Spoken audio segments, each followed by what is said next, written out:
Please stand for the Pledge of Allegiance.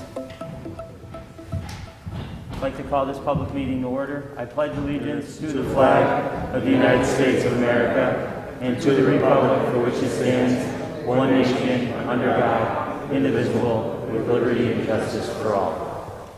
Please remain standing for a moment of silent reflection for our servicemen and women throughout the world, and also for those who have passed away recently in our community, and also a special prayer for all of those people who continue to suffer from the coronavirus pandemic.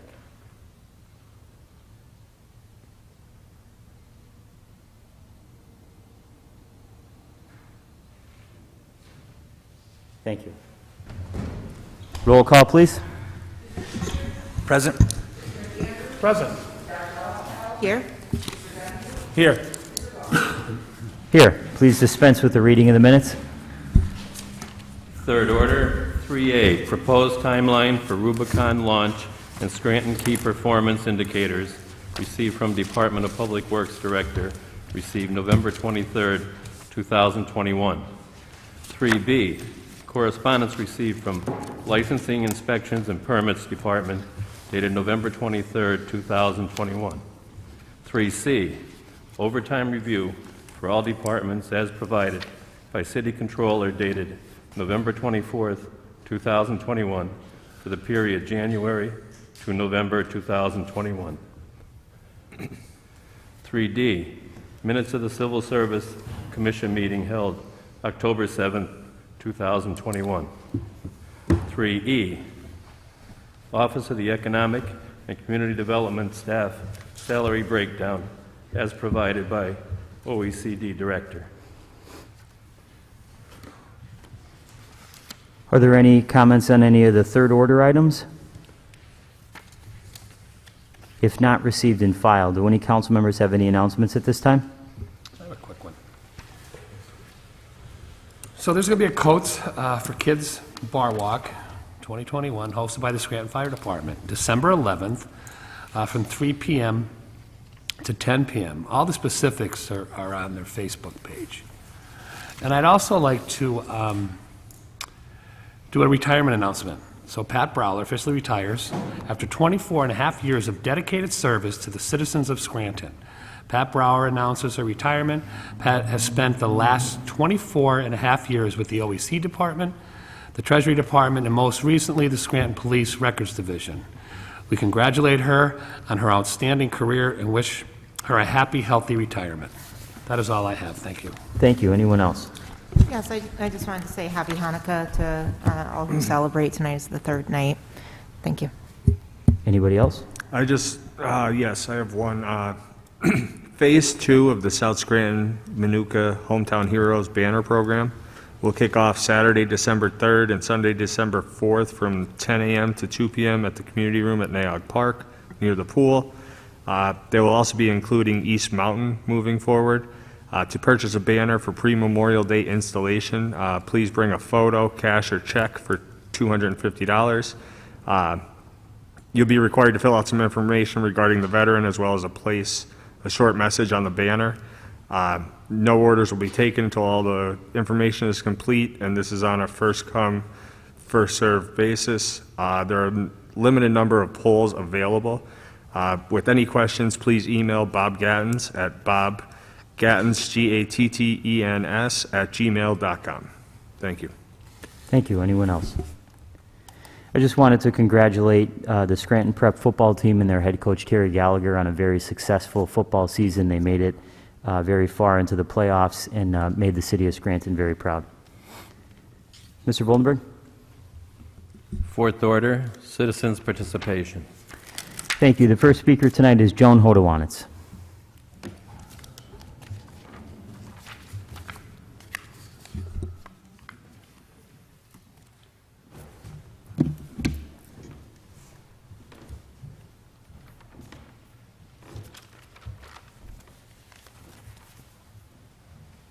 Thank you.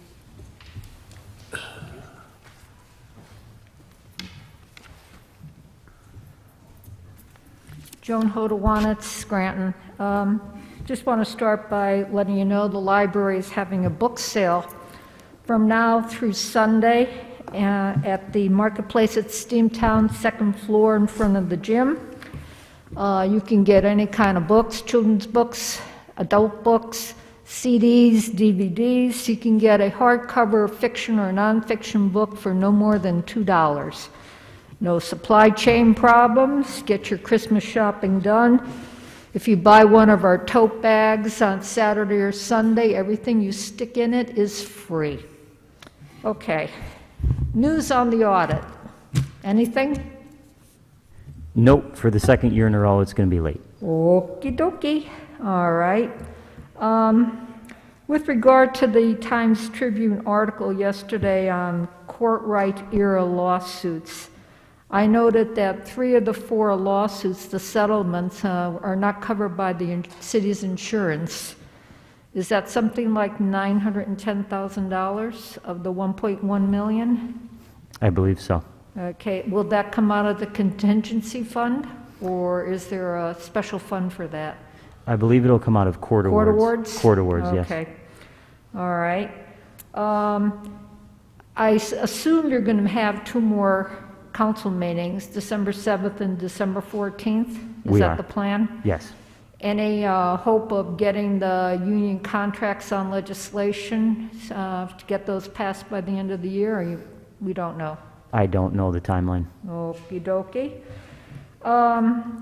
With regard to the legislation on the Wyoming Avenue Streetscape project, I have 2 comments. One, since the 100 block of Wyoming Avenue is largely occupied by the county government center, are they at all involved in helping to fund that? I know you're going for a grant, but are they involved in that? Are we working with them for upgrades to that block? Yeah, I'm not sure. I can inquire about that. Okay. And my second question is, I think that's a worthwhile project, especially since you're going for a grant. But what about the other parts of the city? There are many sections of the city neighborhoods that don't even have sidewalks, as Ron Ellman will tell you if he comes back up here. And I think it's commendable that we're focusing on the downtown, but we can't do that to the exclusion of other neighborhoods. Those people pay taxes too. And it's about time that we look at their health and safety requirements. I know because many times I'm in those other neighborhoods and I end up walking on the street because you can't walk on the sidewalk, if there is a sidewalk. So keep that in mind as we do these projects in the future. With regard to the quality of life legislation, I think that's another worthy piece. However, we've often seen ordinances and resolutions, especially quality of life. And it's one thing to say this is the standard. It's another thing to see enforcement. I would like to see enforcement of these increased fines.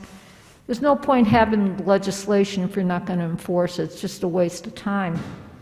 Rental registration. I think you may have a typo you want to correct.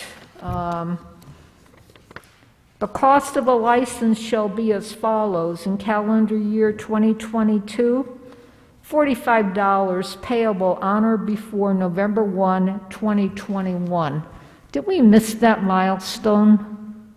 You know, this is the kind of thing where attention to detail comes in. There ought to be one person at City Hall that just sits down and reads documents and makes sure this kind of thing doesn't happen, or you're going to be amending the legislation. And investment policy. I was very happy to see the fund balance and investment policies. But again, look at paragraph 10 on reporting. The first sentence makes no sense whatsoever. It's missing several words. Also, I think in the document, is it this one or another one? Oh, I think it's the quality of life document. The last words on the right-hand margin are completely gone because it didn't fit in the scanner. Something went wrong, so you need to take a look at that. Thank you. Thank you. And we've, Ms. Hodowanitz identified those mistakes. It came down from the city law department, so we'll correct those mistakes when we amend the legislation. But somewhere in administration, before they come down to you, I agree. just sit and read it. I mean, a fifth grader could do it. correct. Thank you. Next speaker is Tom Coyne.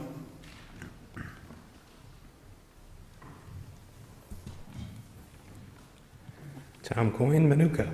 Good evening. Good evening, Council. I believe it was 2 weeks ago, it was brought up that City Council should have put the Biden Street to referendum. I wanted to circle back at that and bring back that directly after the city passed that ordinance, I came in here specifically before the council and voiced the proper path for citizens to take if they wanted that as a referendum. City council can put something before referendum, but is not bound to. But that does not strip the population of the city to putting things before a referendum. There is a policy in place just for that. And a failure of the citizens to follow proper procedures in putting forth for a referendum is not something that should damn the city council. On a separate topic, we are going to be talking about the IT coming up in a few days. I have many of questions, and of course, I'm not sure if any of you are highly skilled in the IT analysis department. If any of you have worked in IT before or have any depth of understanding of what's required for IT. Some of the questions I wonder is there going to be a LAN-WAN type of network here? How is that going to be parsed out? Are you going to go specifically VoIP for the city service to reduce cost? If you lose your internet service, are you going to have landlines as duplicates just as a fallback? We have no job descriptions, yet one of the primary things in IT security is, as part of HIPAA was, which I'm more versed in, is defining security access for personnel by the jobs that they do. You give them the least access possible to complete their job. People in license and inspections should not be looking up information that is in city councils. There needs to be security measures rather than just full access to anyone who's in the system, and they need to be reviewed and audited on a regular basis. I'm curious, since we were hacked, if the IT department at any given time has contracted with an outside vendor to actually do penetration testing to the system, and if it's done on a regular basis, because any secure government or business should have a contracted outside vendor who actually tries to break into their system so they can find out where those holes and fix them before someone actually finds them out independently. With phones and VoIP, there's issues like double natting, which I'm not going to get into because it's complex. We're looking now at bedrock technology as the go-between, and I understand it's been stuck in the Eighth Order for a while. If we are going to go to a management system, a contracted management system, maybe it's time to terminate the director and network person in the city for that same position, because if we're going to be contracting with an outside vendor to manage our system, we don't need two managers. We don't need people doing duplicate services for the same exact task. It's a waste of money. And last, I'm going to pull back to the trash that I had talked about a few weeks ago. Is the trash being put into its separate interest-bearing account? No, it's not. Actually, I have a detailed response, and I could read it in fifth order if you'd like. I just have to get it. It's in one of my folders here. That's perfectly fine, and I would also like a response back then. Why, if it's not being put into that order, how does city council and the city government decide what part of the laws they pass they follow and do not follow? Because this is codified that this was supposed to be done. If it's not being done, who chooses which laws that the city decides to follow and does not? Thank you. Thank you. Next speaker is Bob Bowles.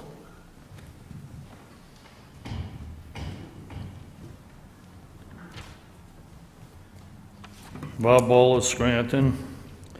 On 7B, I believe that should be tabled right now.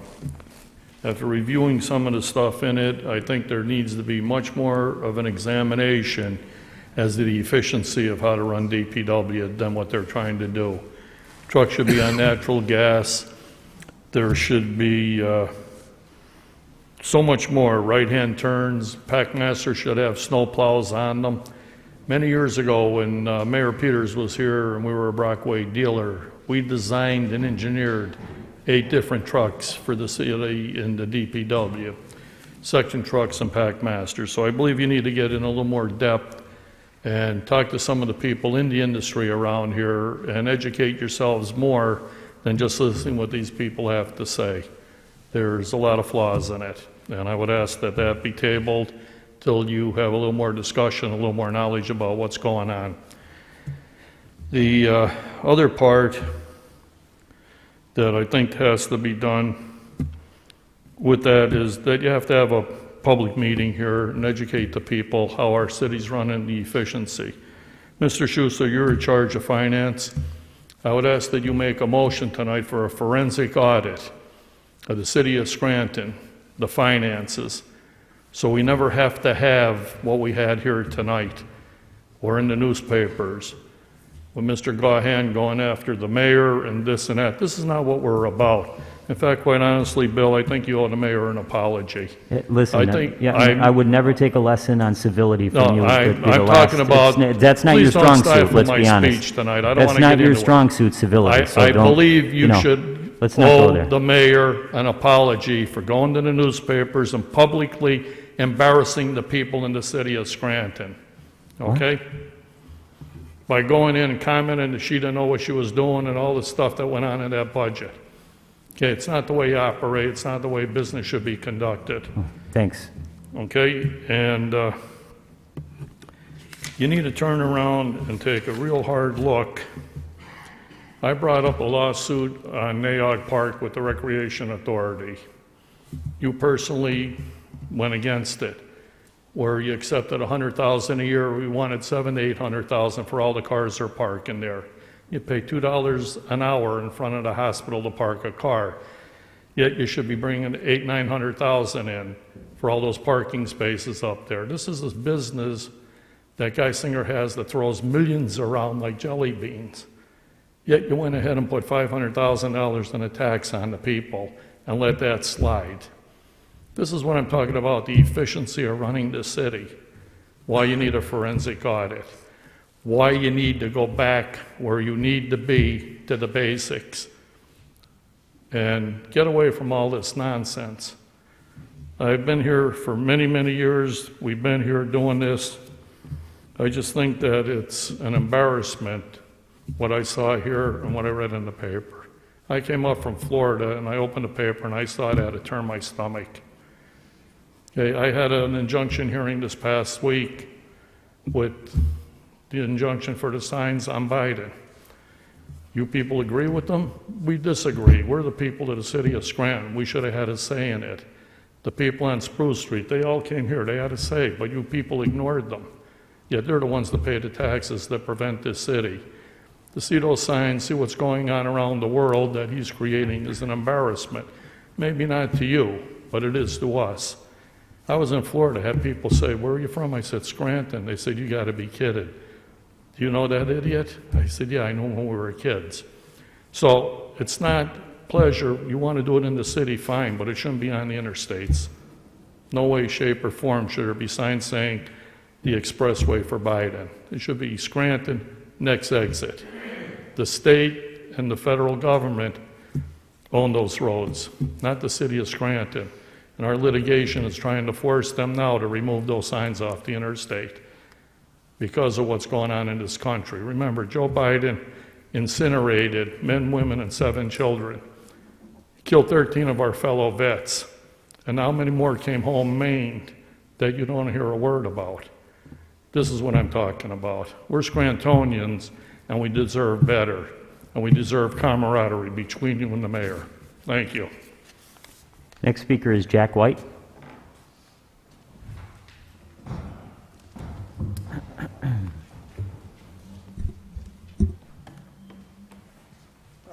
Hi. Oh, let me get this. These are for council? Yes.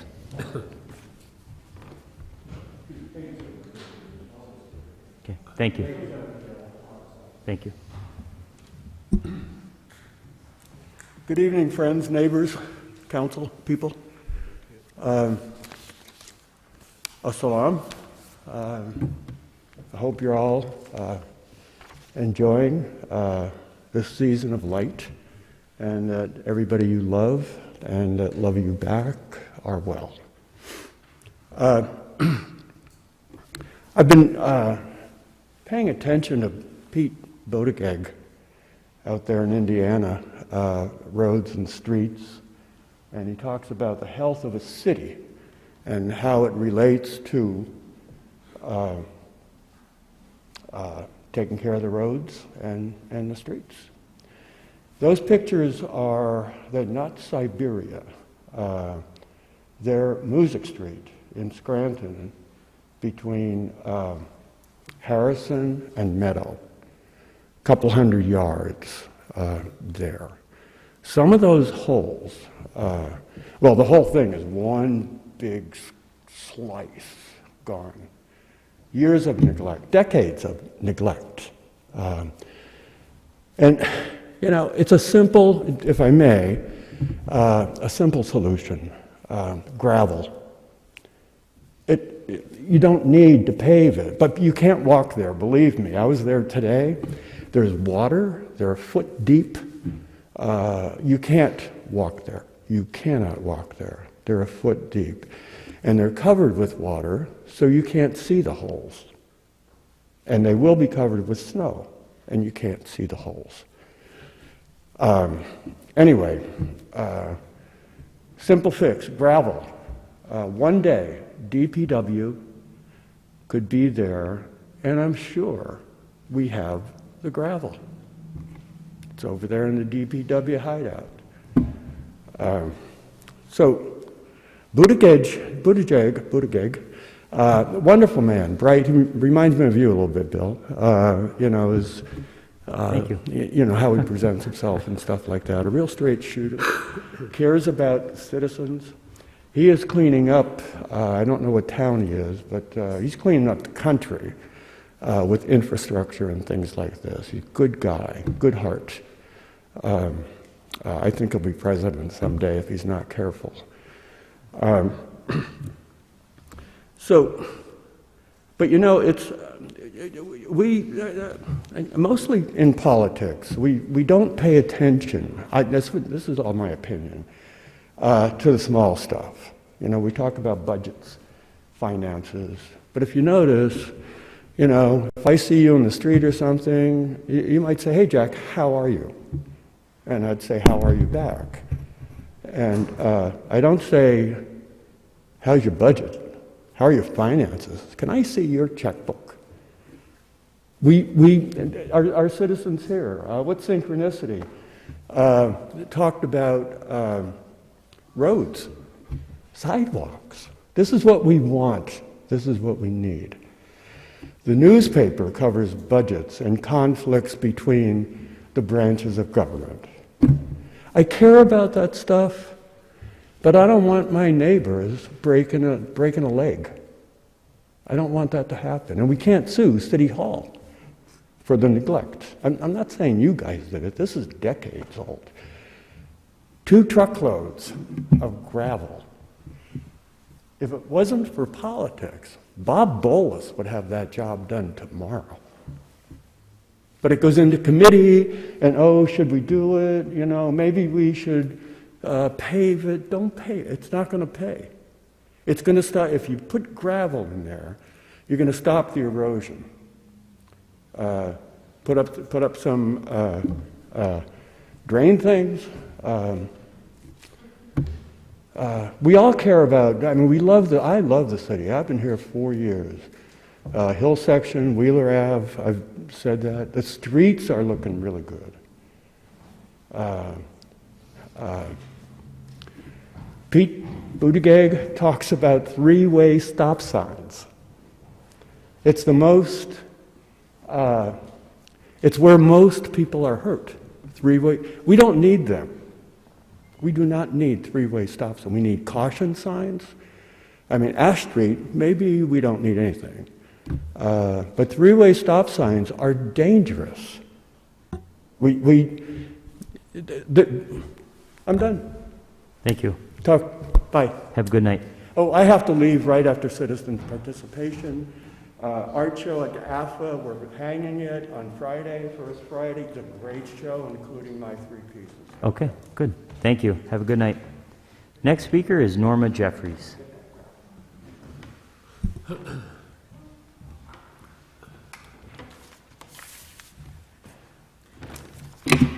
Good evening, Council. And I'm going to start tonight off with a little thank you to Mr. Gaughan for responding to all my questions that I had sent to you regarding the parking authority. And after I read them, I had some questions still about them.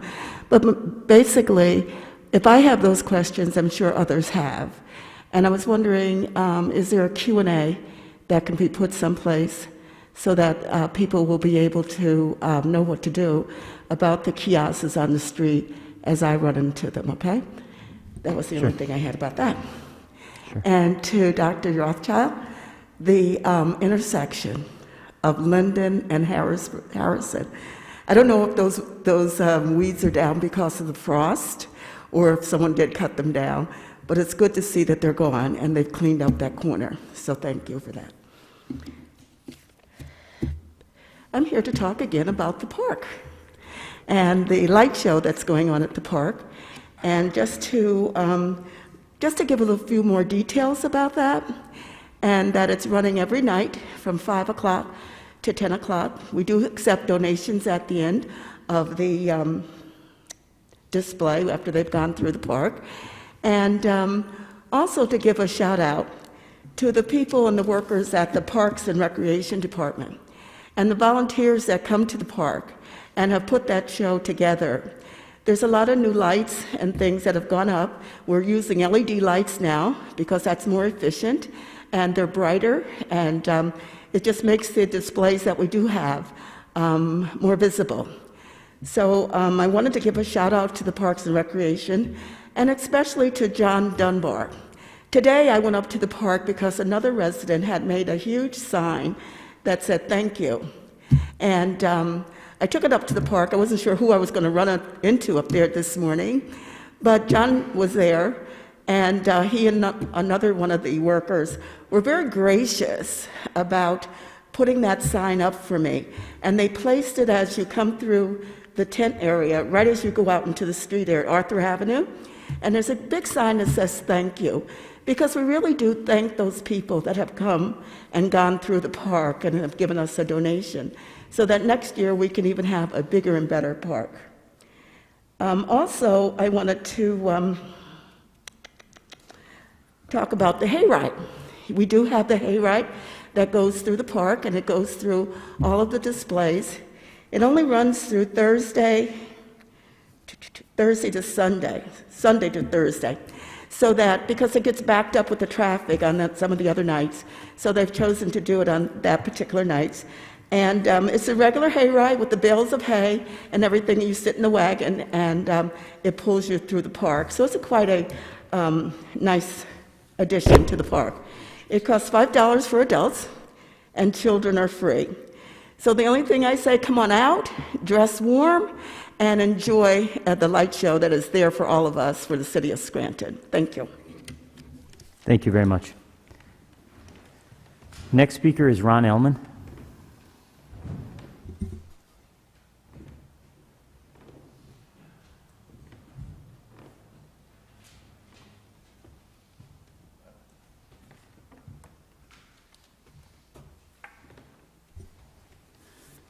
Yes, thank you, Council. I'm very pleased to see our mayor here tonight. she needs to see how some real people in the city, what they have to say and how they feel about things. I'm not an anti-mayor person like some people have said I was. I'm anti-developers and anti-illegals, but not anti-mayors. You know, a couple of days ago in the paper, Mr. Jefferson, who seems to be worshipped like a hero in the city, wants to have a new project, I think it's 60-something million, and doesn't have the funding. And they're talking about $24 million grant from Harrisburg. This is ridiculous, for crying out loud. You want to have $24 million?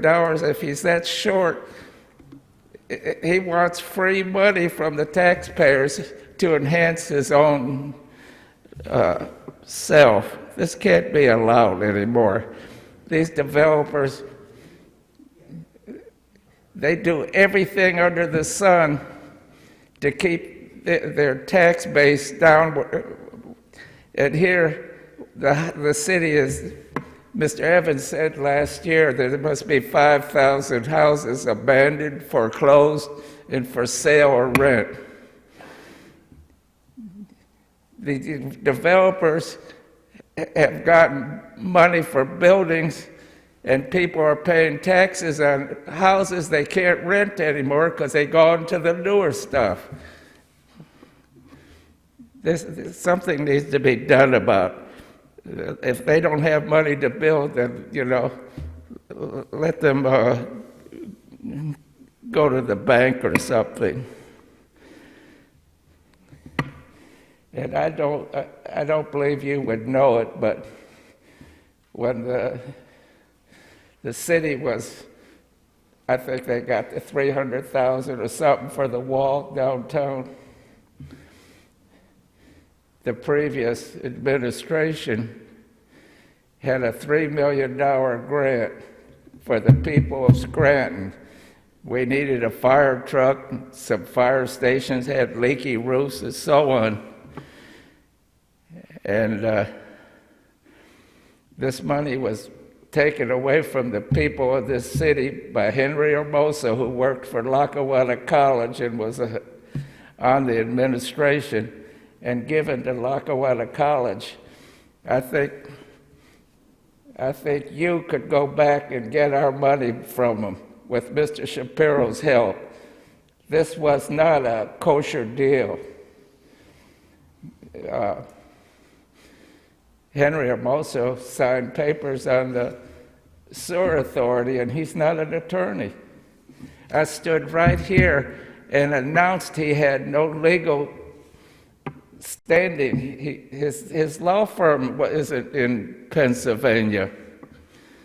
He still signed, it got $40-something thousand, I think. Anyway, I wish you'd get our $3 million back from Lackawanna College. Cartwright gave them a couple $1 million when the pandemic started, and here they were with a mile-long line of cars at the high school. I didn't see anybody giving any money for Sister Adrian's food drives. I remember Mr. Munley standing up saying they got multi-million-dollar cases left and right, but they qualified up to $1 million PPP loan. If that isn't some kind of favoritism, Mr. Courtwright's wife getting money like that, I give up. But as far as $24 million, think what the city could do with it. You could reduce taxes alone would help, instead of letting Jefferson have $24 million to enhance himself. Thank you, Mr. Ellman. Thank you. Have a good night. David Dobson?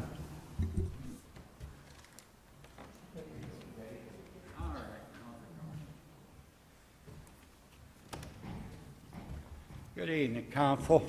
Dave Dobson, resident, Mr. Mayor.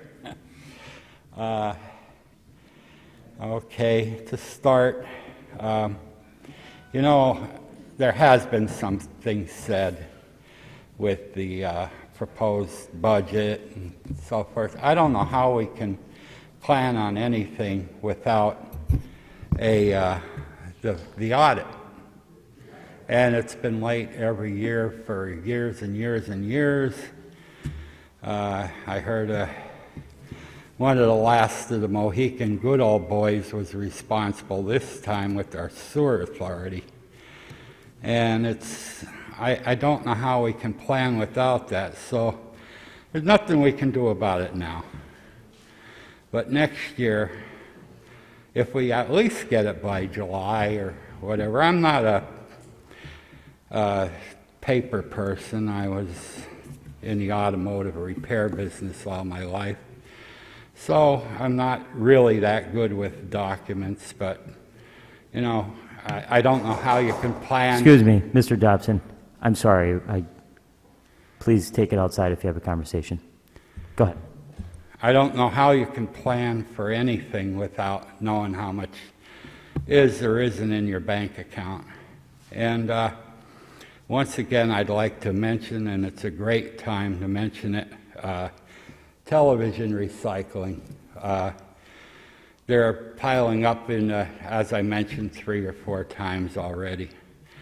They're piling up in the courts, and we have to find a way to get those televisions out to a recycling center. And I'd be more than willing to pay for my televisions, but I don't need to have people dropping them off on my lawn either, which quite frequently happens.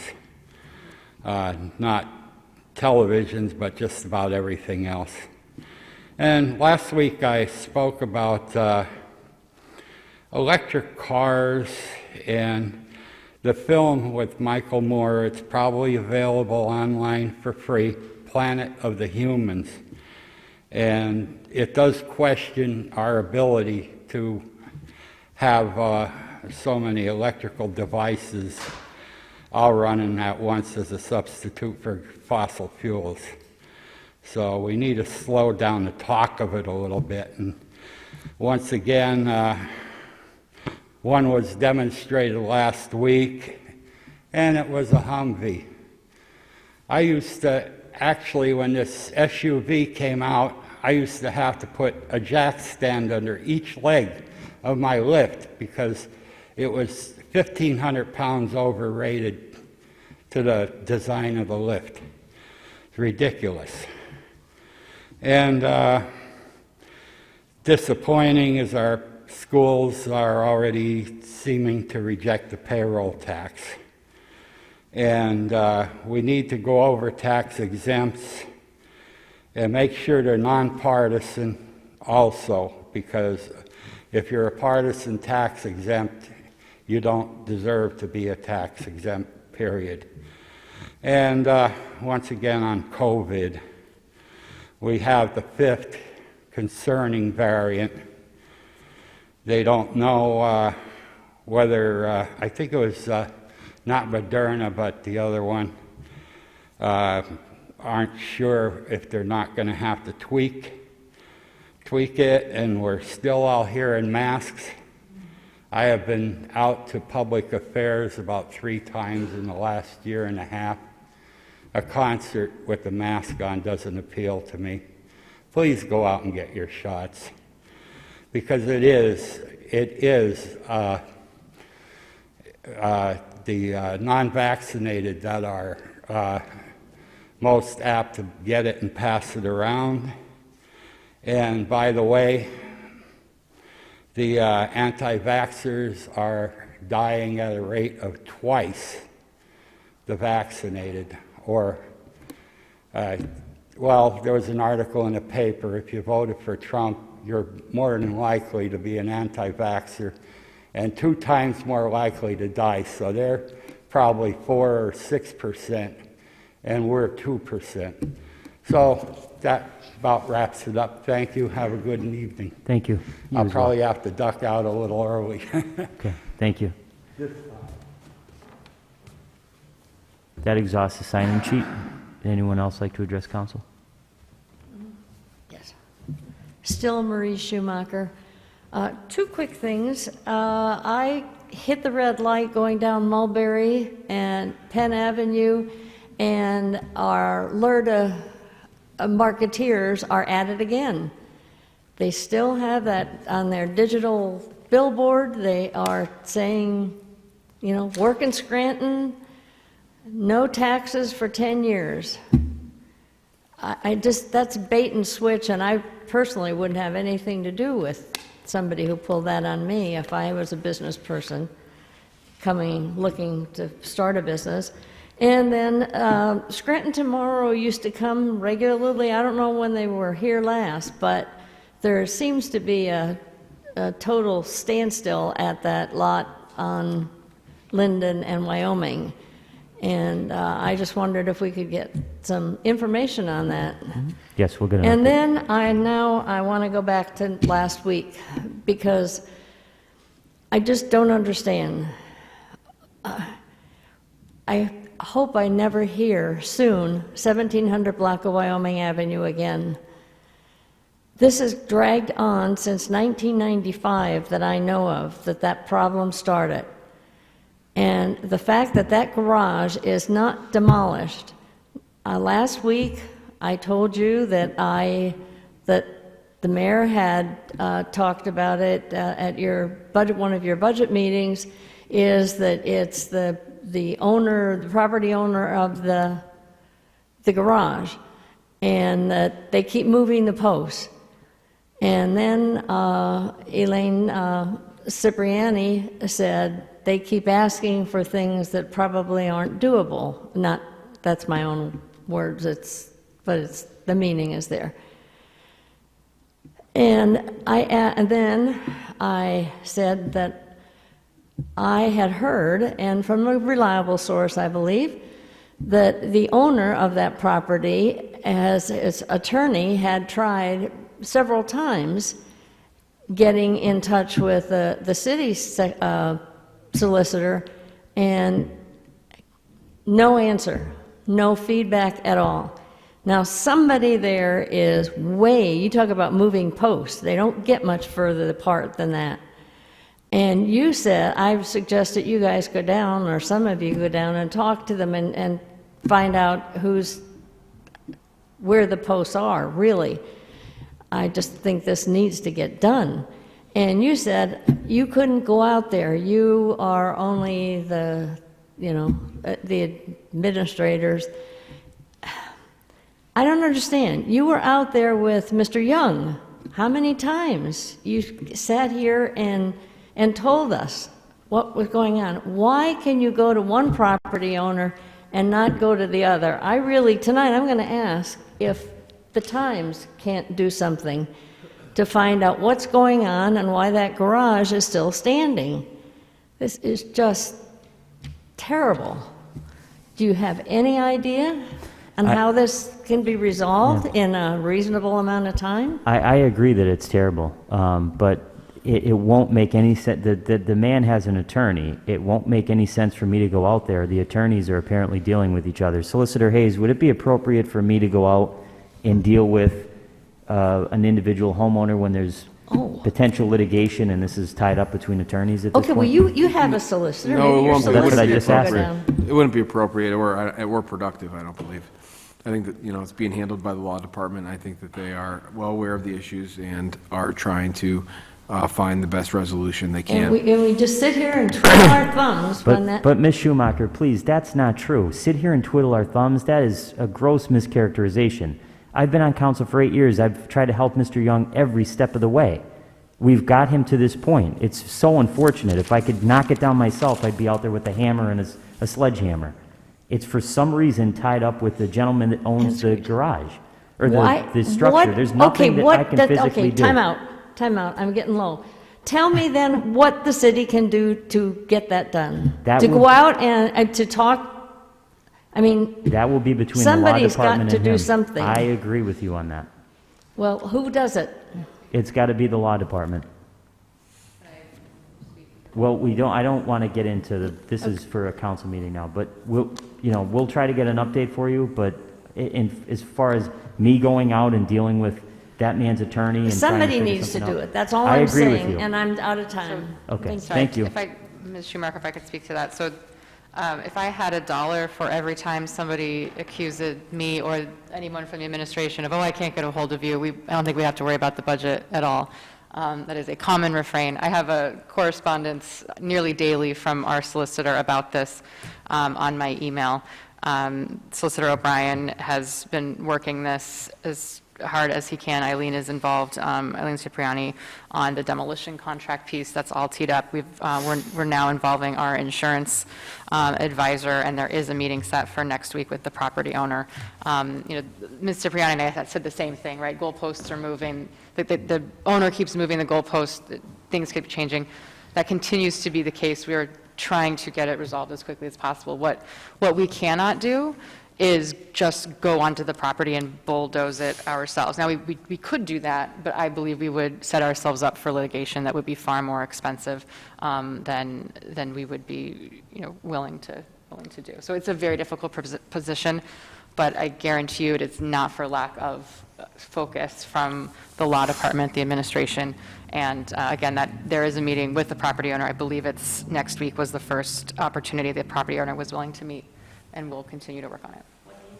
Okay, thank you. I'm not enough. sure exactly. Thank you. Would anyone else like to address council? Okay, before we go into fifth order and comments from council people, the mayor is with us along with Corey Burbach, I hope I said your last name correctly, from Anser Advisory Services, and Dan Connelly as well, and they are here to discuss Agenda Item 7C. Agenda Item 7C is a resolution authorizing the mayor and the city to execute and enter into a contract with Anser Advisory and Government Services Group to provide consulting services associated with the American Rescue Plan Act. So I'll turn it over to you now if you would like to make a few comments.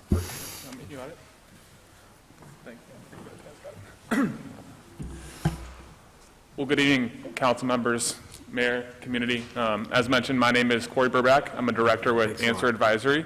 A little bit about Anser Advisory and why we're here and able to help cities like Scranton with their American Rescue Plan program is we've been in business about 25 years, assisting local government and municipalities across the country with everything from their advisory compliance from disaster relief, federal funding, all the way to program and construction management with infrastructure projects like wastewater and sewer. So, thank you very much.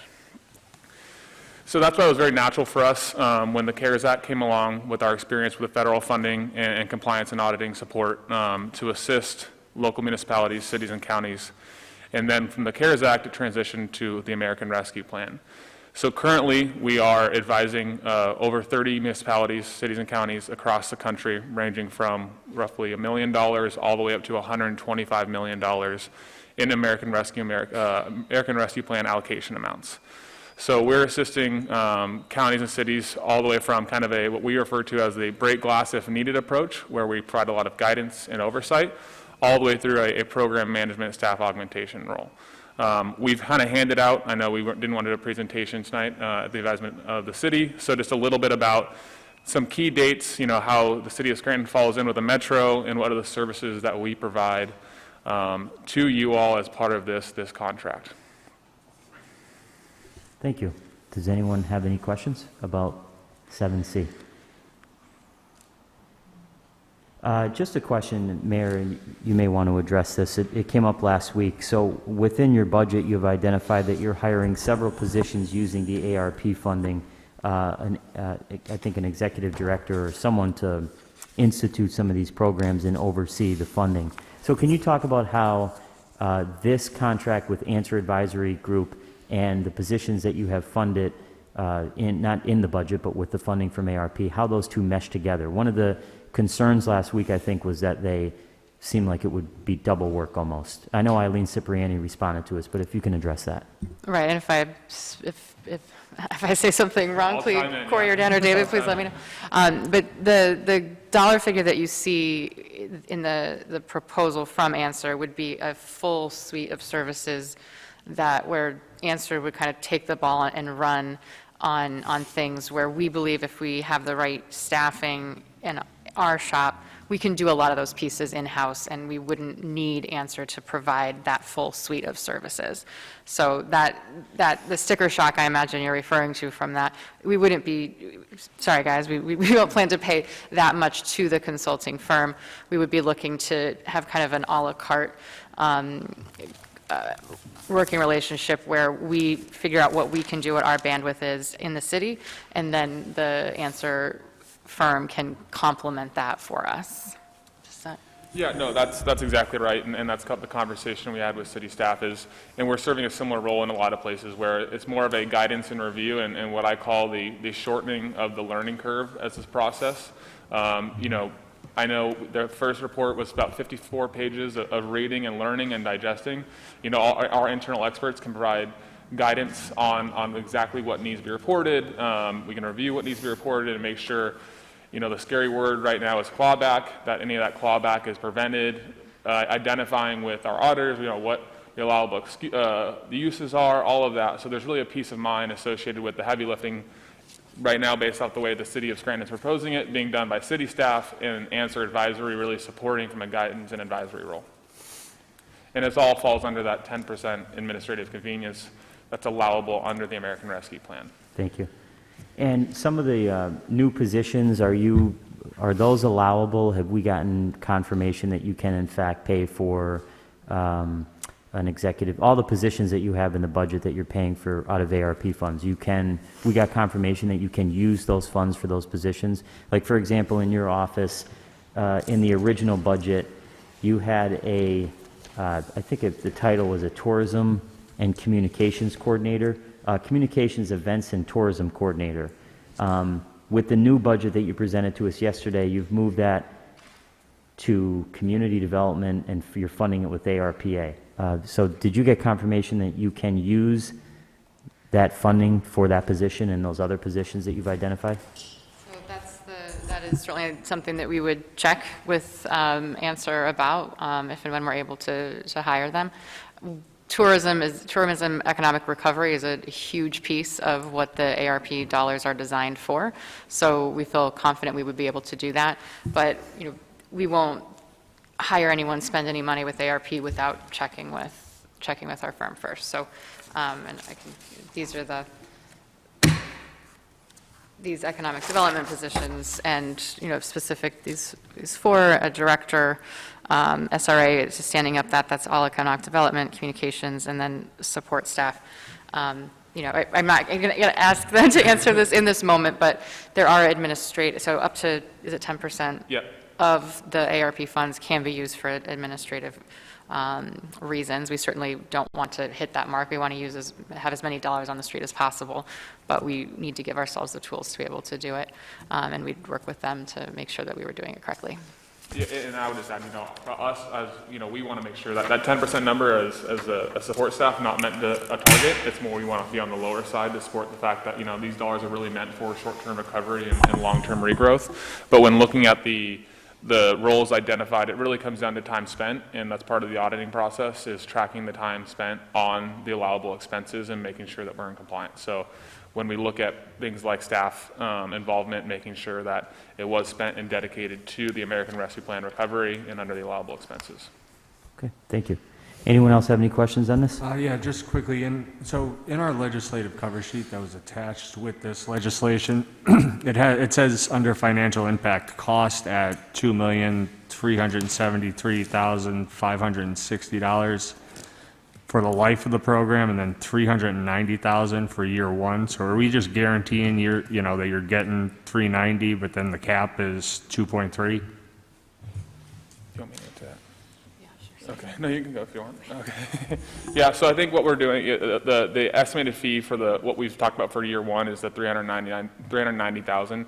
Now, if staff is taking more of the responsibility and we're taking less of it, then obviously we won't get to that $390,000. That was based off the 5 categories of the RFP and the estimated time spent from a program management standpoint.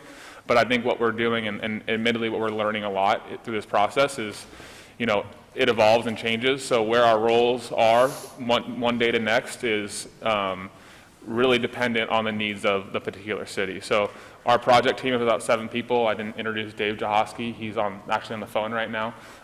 He has another meeting that he's attending. And so, there's different roles and responsibilities for our project team. If one person's needed more or less for whatever reason, health, necessity, then we'll serve that role. So is that 2.3 then a max on the That would be contract? that would be a program manager staff augmentation role, and based off the RFP, what we find is easier rather to demonstrate what that fee would be and then scale it back from there, rather than try and come back and be like, oh, we got in for X amount of money, now it's actually going to be a lot more. And it's really hard for as far as the solicitation process to determine what exactly it is the city's needs are from the documentation until we sit down and talk like we have. Okay, thank you. Anyone else? I have a quick question. So I understand what your role is going to be. I always forget. I apologize. I understand what your role is going to be. So, the disbursements, the guardian of the money, and what it can be used for or not. So that is your responsibility. Moving forward, when you decide where this money is to be used, does legislation have to be created for our approval any part of the way, or just the legislation tonight? We plan to work with City Council on all of these pieces. This isn't, this is $69 million that has come to the city. We're not going to not involve City Council in that. So we'll be proposing to you all what the spending plan would be. And it's not clear to us yet if that's going to be, I think it will be fluid. This is a long-term thing. We're also needing to understand what other types of funding might be available, but we will present it to you in a similar way to any spending plan in the city. Thank you. I just want to know what our involvement in the process would be. So. Yeah, I don't want to muddy the waters, but obviously we know, there's a bipartisan infrastructure bill, right? So, mention that, and that's part of, what we do as our responsibilities is, there's a project prioritization list, right? And we're identifying where the American Rescue Plan dollars are best spent and where can other allowable expenses fall under other funding opportunities so that we're advising and helping the city get the best bang for their buck. Okay, thank you. Thank Anyone you. else? Okay. Oh, sorry. With regards to the staff members, so the ones that are like in our budget proposal, those will be our city staff will be responsible for hiring those persons, and then they would work along with your firm, your company, based on the plan that they're given. Like what will the working relationship be like with them and the other cities that you're contracted with? Do they have a similar setup? Or they have some staff? I think I understood that. I'll let you start, and this one I go. So the process, the vision will be driven by the city and enhanced by the team. So we'll continue, we collectively know what Scranton needs, and we'll put together as we have, and we'll keep refining kind of what we think we can what we need and what we can do. What will be great working with Anser is the ability for them to look at our pieces and say, hey, that's actually a program you could probably fund more efficiently through rescue or infrastructure money coming through PennDOT. Those are those kind of things that it's just hard for us to have a view on in real time because there's so many moving pieces with all of this federal money coming through directly to us, but also to the state. So they come in with knowledge and a view of cities all over the country and how they're working to do things. And, you might have ideas of programs or spending that we hadn't thought of that could really help us. I think it'll help us be a lot more efficient. But the driver, the city will still be in the driver's seat very, very much. In the same way that we, sometimes we have outside counsel to help us solve a problem or do a gut check on something. But it's very much will still be driven by the ARP director that's in the city. Yeah, and I would just add, in no way do we ever view ourselves as, City of Scranton experts. That's you all, right? We're the American Rescue Plan federal funding and guidance expert. So that's where the ownership of what we call the Prosperity Plan, which is kind of the community forward-facing document that is part of the stakeholder process. That's you all, driven by the City of Scranton, and you expert. We just kind of on the advisement of the legislation and the American Rescue Plan. Okay, thank you. Okay. And how often could we anticipate receiving updates for council based on where we're at? Will we be receiving them from Anser as well, or will they be coming back to council chambers quarterly or yearly? Do we?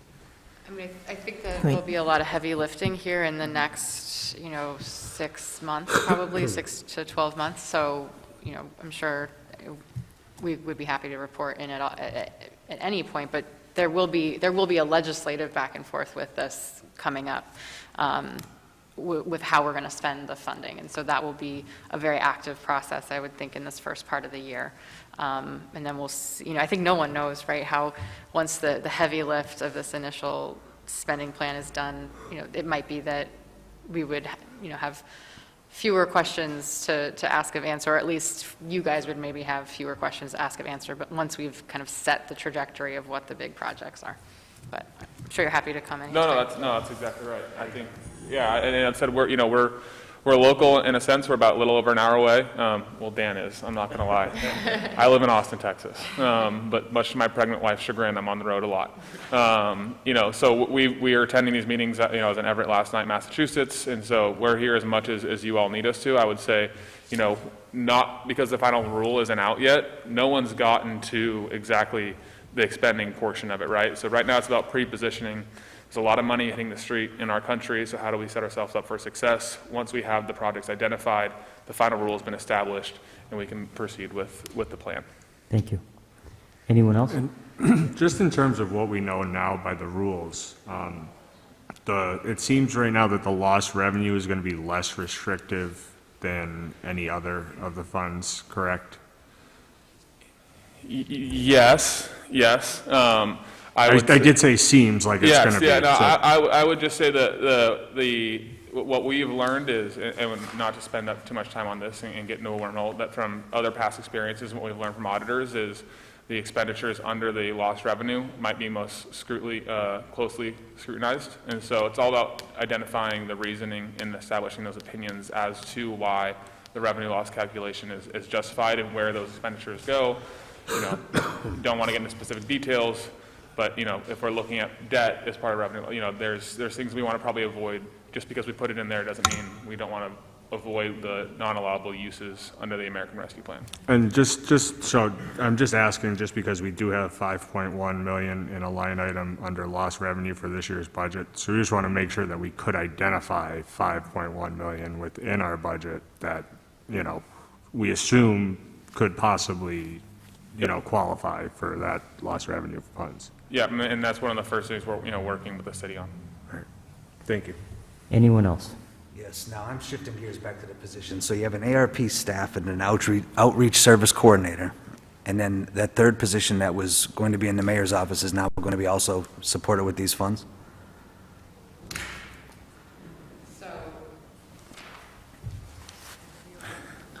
Correct. So the communications, events, and tourism, what I am... Oh, my bad. Yeah.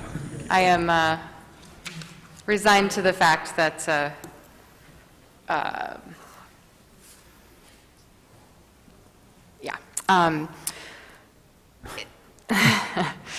we really need some communications help in the city. I realize that that's not something that I'm going to achieve anytime soon.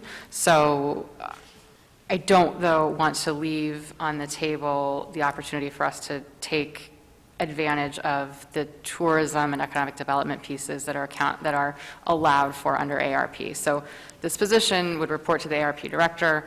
They would only do any sort of communications on ARP pieces. They would absolutely not be a communications person for the city, the mayor's office. This would be for ARP only.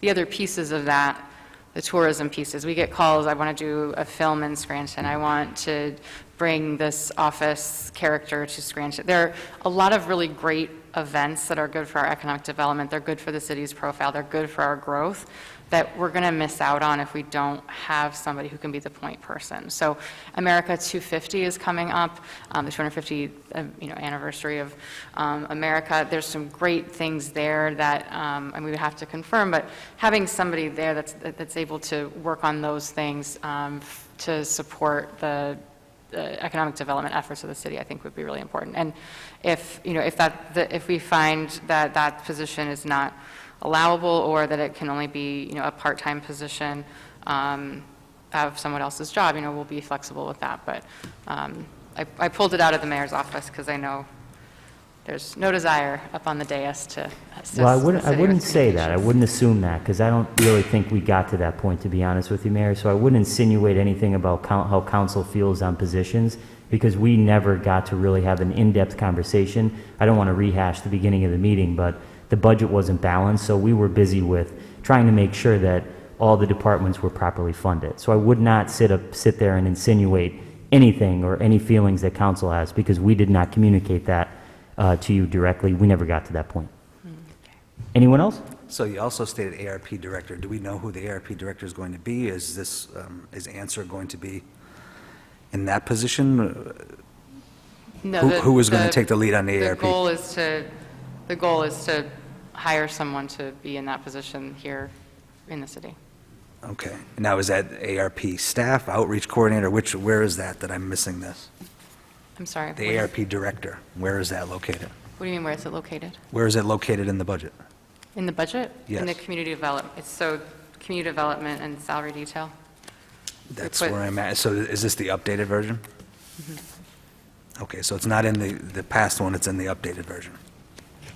ARP director. That is in your original. It was under BA. We moved it to community development so that all of the federally funded positions were in one place. Okay, so that would be, so now that's a fourth position, correct? So we have two, basically, staff working with ARP money. The ARP staff and the outreach service coordinator, correct? Then the director. Sorry, I think, so the federally funded positions that we're proposing are four. We're proposing to fund four with the ARP, again, if we can. If this, there's I'm just trying to get a beat on it. So it's four funded with ARP. Correct. I was just missing the other piece. And then we're proposing two with HUD funding. Okay. So those are under the economic development. And the ARP director is a new position. It's not a name change. It's a new position. Correct. ARP director, SRA director, communications, events, tourism, and then ARP SRA staff. Those would be new positions that we would make sure are allowable under ARP and would go forward from there with all or some if we can. Okay, where I was going with that, and that was just to clarify where I was going, is what types of people are we looking for these positions? This is new. We're getting into new space here. What types of people are you looking for? So we certainly... I'm actually looking for a justification for the positions. You're looking for what? I'm looking for a justification for these positions because I'm not sure what you're looking for the positions. So we would like to be able to hire someone for ARP director that would be able to, really hit the ground running with how to maximize the dollars. So when we think about parks, for example, how we want to be able, we have to follow the rules and make sure that anything we do with parks is in qualified census tracts based on the preliminary guidelines. That person needs to be able to determine and work with the Anser firm as well. How can we best utilize that? We don't want to just spend $500,000 on a new skate park when we maybe could have done $250,000 with ARP, but then gotten a state grant for the rest. Like, we need somebody who's skilled in grant writing, skilled in finding money, putting it together so that we're maximizing all these dollars along the way. Somebody who can very ably navigate the state system, as well as we try to make sure that we're doing infrastructure projects efficiently with ARP dollars. Again, we we don't want to fund with all ARP something that maybe the infrastructure dollars coming down could also help fund. So this person needs to be really have a big vision for what we need, be able to communicate very well, then also on the back end be able to effectively manage the dollars, I think be able to write new grants to supplement those dollars and be able to really make the economic development pieces come together. And then to answer services, do you feel that you need something, a position of this sort in this city to help you out and to carry out this task? You know, I think right now, admittedly, we haven't worked with the city yet. I mean, there are a number of cities that have similar populations and allocation amounts that have that position. We have not been able to, as part of our process, to go in and do the gap analysis for reporting and procedures to identify that. I will just say, based off past experiences, there are some cities or counties that have that position and others that don't. So I think it'd be right now too early for me to advise on that position being needed. I apologize. All right, no, thank you. Okay, thank you. Anyone else? Okay, thank you very much. This was very helpful, and we hope you all have a good night. Thank you for coming. Thank you all. Man. Thank you. Thank you. And when you're on your way out, if you could just hand that microphone to Kathy Carrera. Thank you. We'll give you a minute to clear up.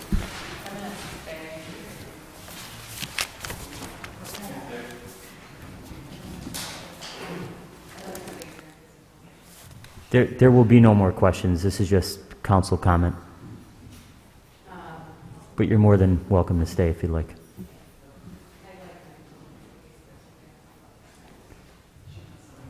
No, you need the microphone for roll call, so there's no opportunity for anymore.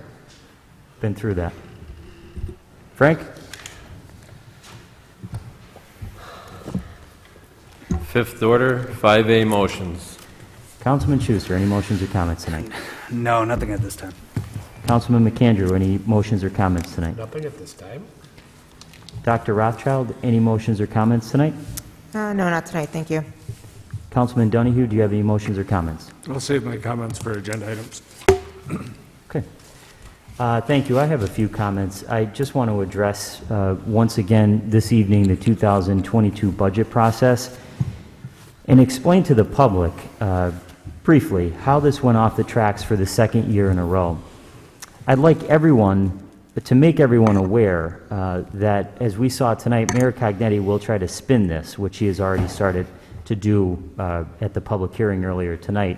What I'm going to lay out for you tonight is the facts.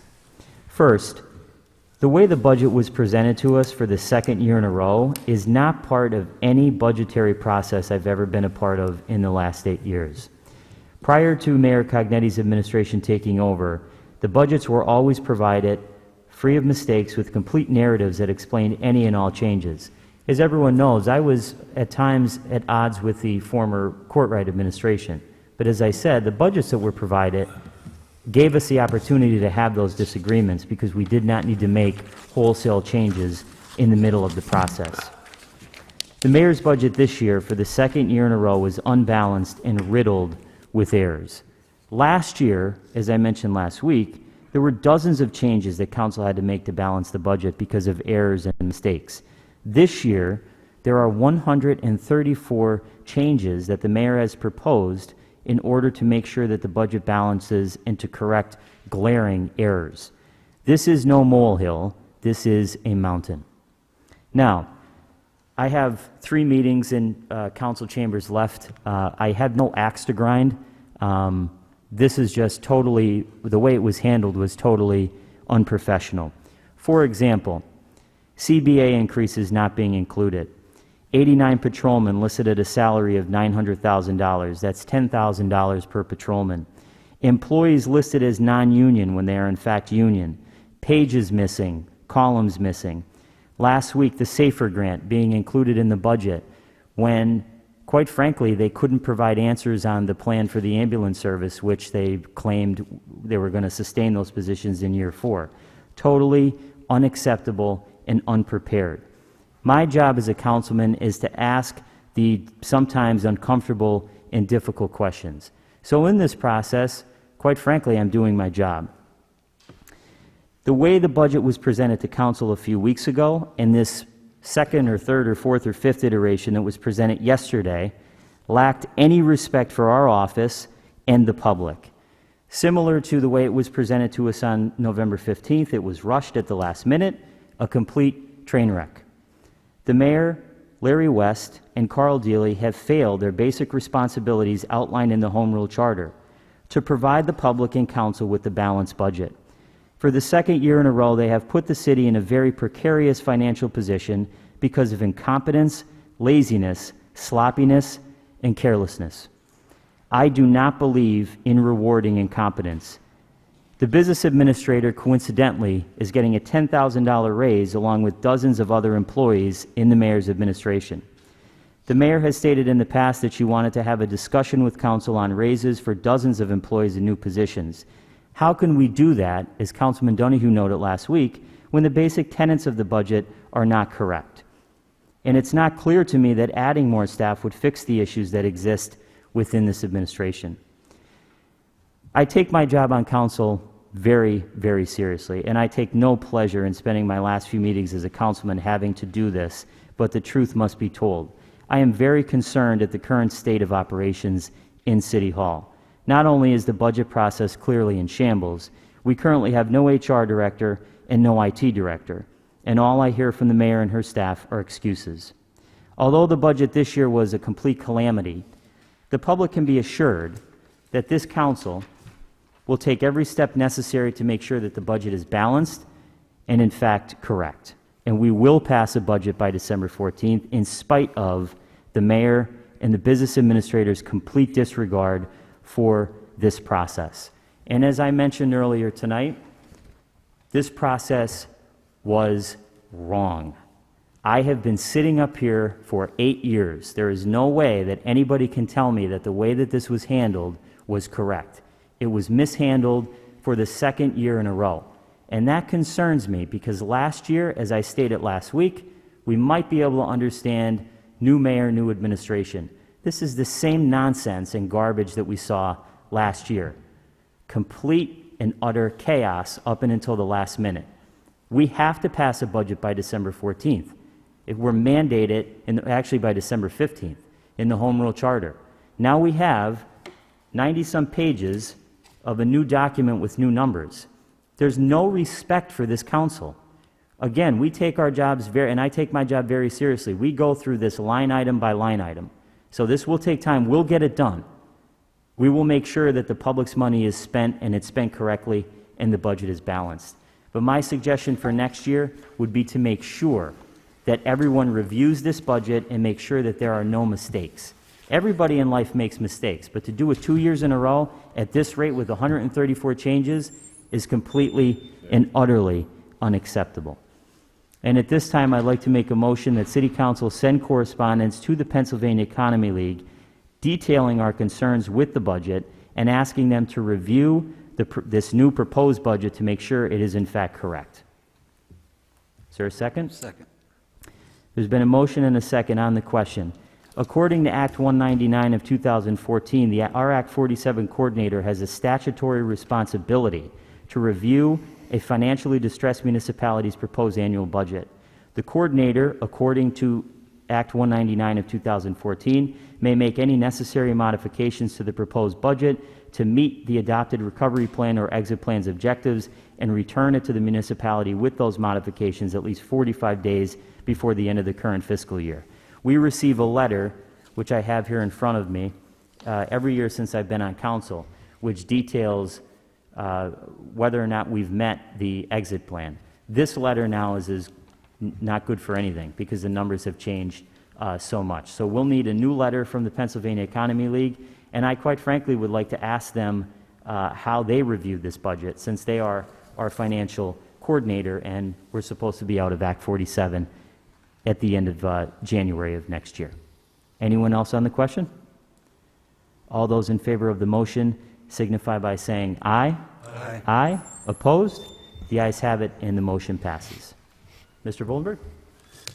5B for introduction, an ordinance amending file of the council number 36, 2020, amending file of the council number 59, 2019, entitled an ordinance amending file of the council number 17, 1994, entitled an ordinance as amended, authorizing the governing body of the city of Scranton to enact a waste disposal and collection fee for the purpose of raising revenue to cover the waste disposal and collection costs incurred by the city of Scranton for the disposal of refuse, by maintaining the waste disposal and collection fee of $300 for calendar year 2022, and the same shall remain in full force and effect annually thereafter.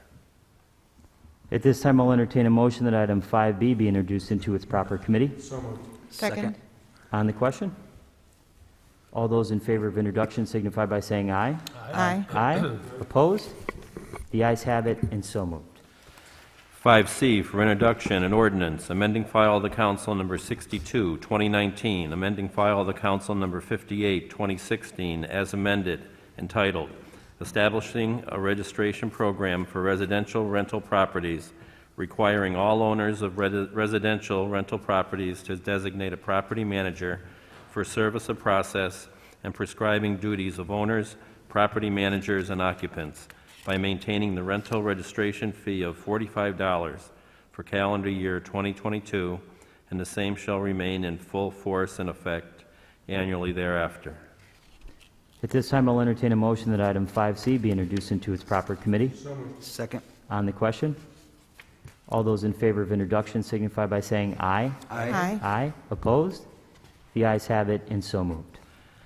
5D for introduction, an ordinance amending file of the council number 35, 2020, an ordinance as amended, entitled General City Operating Budget 2021, by transferring $30,000 from account number as noted, non-departmental expenditures, contingency to account number as noted, City Council. Professional services in the amount of $27,247.80, and account number as noted, City Council. Advertising in the amount of $2,752.20. At this time, I'll entertain a motion that item 5D be introduced into its proper committee. So moved. Second. On the question? On the question, this is because during the pandemic, we had to advertise much more due to being on Zoom, and we had to run advertisements more than we usually would, so that's why we had to transfer this money. Anyone else? All those in favor of introduction signify by saying aye. Aye. Aye. Opposed? The ayes have it, and so moved. 5E for introduction, an ordinance adopting the investment policy for the city of Scranton, attached hereto and marked Exhibit A. At this time, I'll entertain a motion that item 5E be introduced into its proper committee. So moved. Second. On the question? On the question, this piece and the next piece relating to our investment policies and our fund balance policies are important parts of our Act 47 exit plan that still need to be implemented, so I'm happy to see these two pieces on our agenda tonight before we get to the point where we leave Act 47. Another one still outstanding, I believe, is our debt policy, and I was told that that would be brought to us at the beginning of the year next year, that these two were prioritized.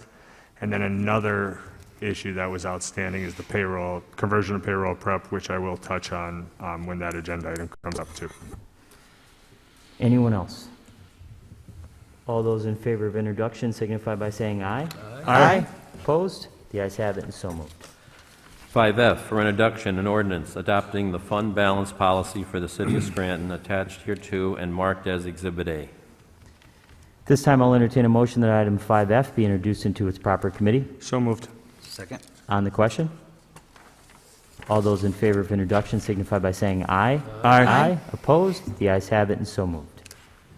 5G for introduction, an ordinance amending file of the council number 72, 2019, and ordinance amending file of council number 64 of 2014, entitled, an ordinance adopting the quality of life and violations ticket process in the city of Scranton as amended to amend violations in Section 2, enforcement in Section 4, fines and penalties in Section 5, fines and penalties in Section 6, and citation fines in Section 7.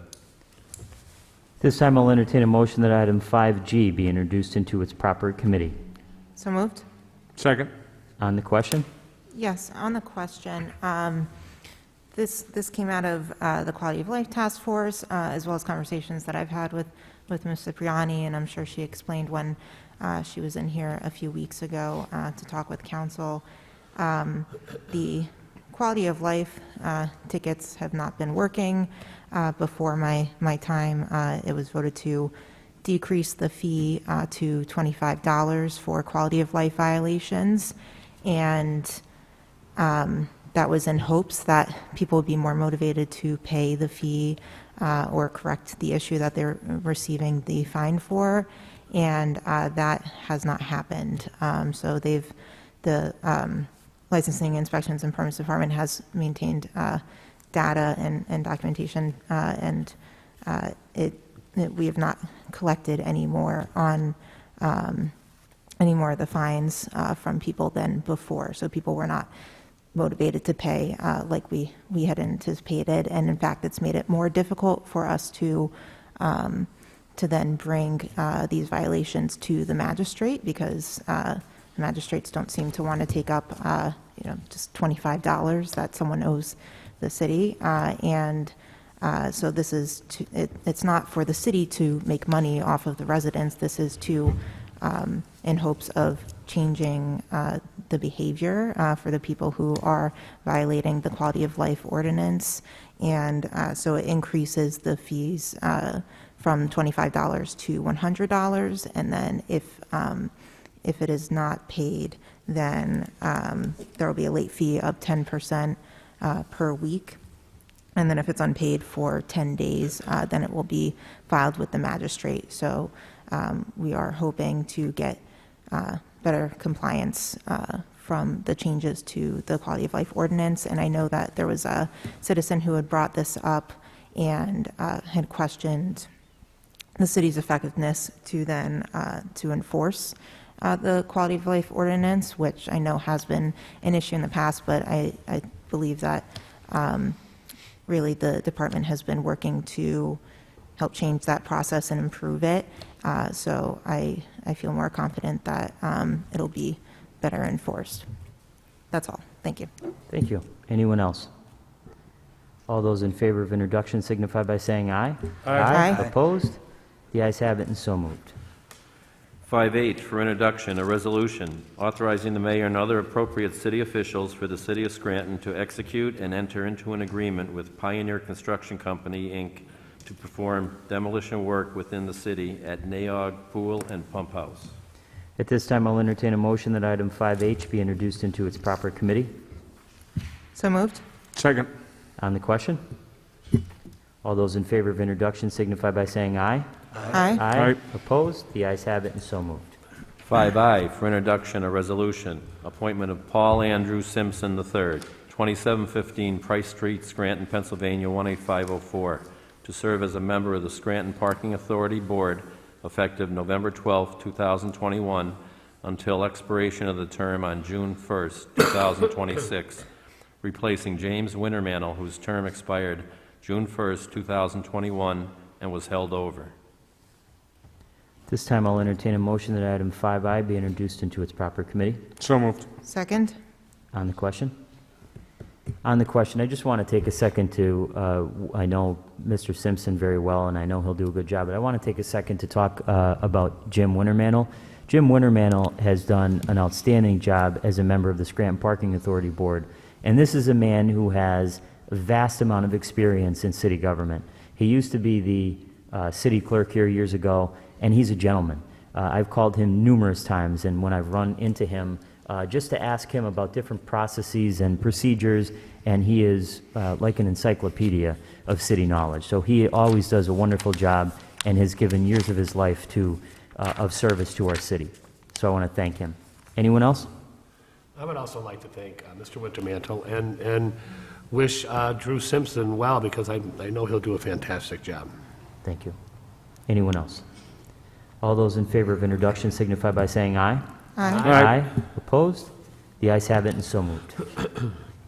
5J for introduction, a resolution ratifying and approving the City of Scranton application for grant funds from the Pennsylvania Department of Transportation for a multimodal transportation fund grant in the amount of $2,500,000 $502,937.50 for the Wyoming Avenue Streetscape project, and authorizing the mayor and other appropriate city officials to accept the grant, coordinate, and disperse the grant funds as appropriate. This time I'll entertain a motion that item 5J be introduced into its proper committee. So moved. Second?